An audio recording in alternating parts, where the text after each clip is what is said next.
Alright, I'm back. In this video here, I'm going to show you what I did with a 55-gallon drum to make it into a barbecue stand. This dimension here is 22 inches across, so if you have a barbecue, one of those round ones, a Weber or an off-brand, it has to be 22 inches. And what I did here, I added some hooks here for your utensils to hang on and that, so that's going to come in handy. And the other thing I did, I made a drawer.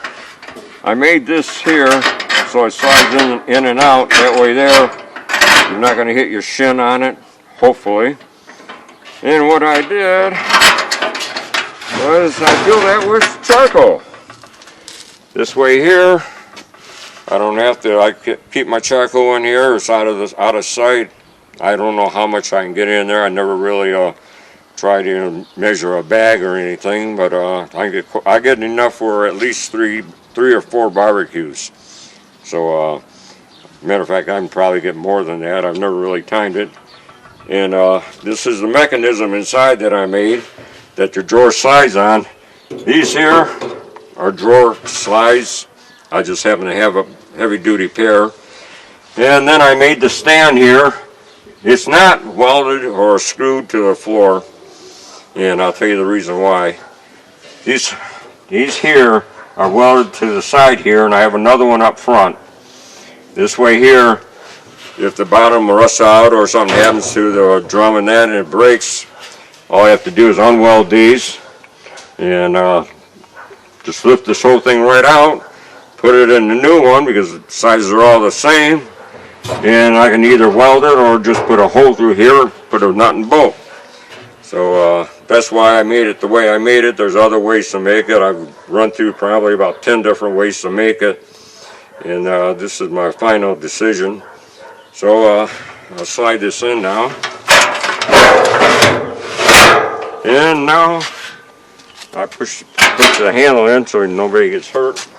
And the other thing I did, I made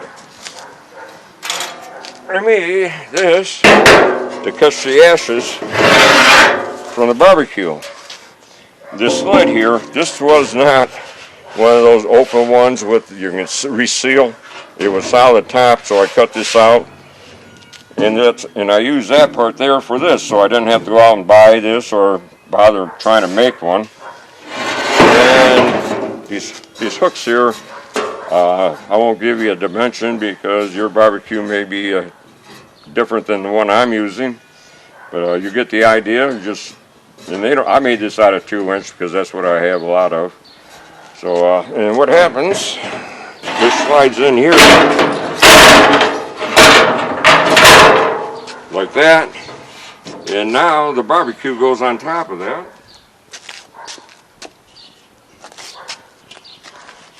It slides in here like so. Nice tight fit. Now, if you want, you put some rope under here. For whatever reason, I had rope in there. Some spots are a little open. You get a little water, but the water doesn't go into the charcoal or anything. It all falls around, and it's not that much water. And as you can see, I have 3 holes. These are factory holes. I did not put them in, and I can't remember the brand name. But this way here, the ashes will go over here, they'll go over here, and they'll go over here. I won't have one big pile in the center, which I really like that. And obviously this is for your briquettes. And I made this here. This is for when I want to do my searing of steaks or meat, whatever meat I want to sear it. Or if I want to do indirect heat cooking, I can fill this up with charcoal. So it's all contained here. And over here, I can, do indirect heat. And this here, if you need a new grill, get the one that flip open. when it's open, I can sit here and put charcoal in here with no problem. I don't have to disturb this or anything. So that's a nice idea. I like that. I was going to make my own, but it was cheaper and time-wise to make, just go out and buy it. It wasn't that expensive. And if you don't have a chimney for charcoal, this is the one I would recommend.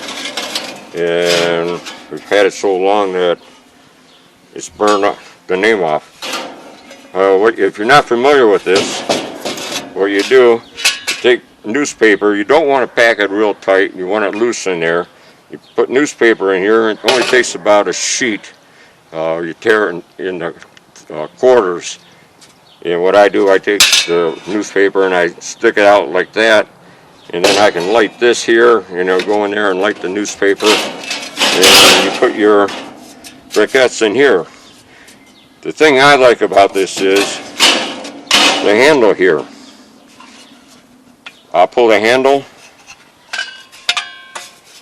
I don't know if you saw that or not. But when you pull the handle back, okay, I pull the handle and it opens up.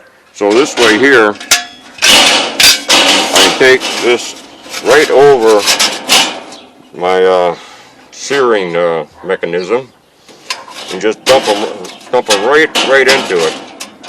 They have a lot of different makes. This is the one I like. It was well worth the money just for that faction there, the door opening up. If you don't have that, then you got to take it and you got to dump it in. I just find it convenient. So that's about that on there. Oh, the other reason I made the drawer. This here, without any air coming in there, it has no ventilation coming up to get the coals hotter. So what I can do, I use this just like you use a wood burning furnace. I sit there and regulate how much air comes in here to get my charcoal hot. So that's a two for on this. If I had to make it over, I would have taken this drawer and put it down here. The reason being is with the drawer down here, what I would do, I'd come in here and make a warming tray that slides in just like the drawer does. That way there, if you want to keep your food warm, just pull this out, put your food in it, slide it back in, and I don't know what the temperature inside there is, but I assume it has to be at least warm because you're using charcoal up here, and the heat from the pit should warm that up down there pretty nice. I don't know if I'll make another one or not. Okay, I think that's about, the lid. Finish it off. Okay, thank you for watching. My videos are no longer free. We'll talk to you later.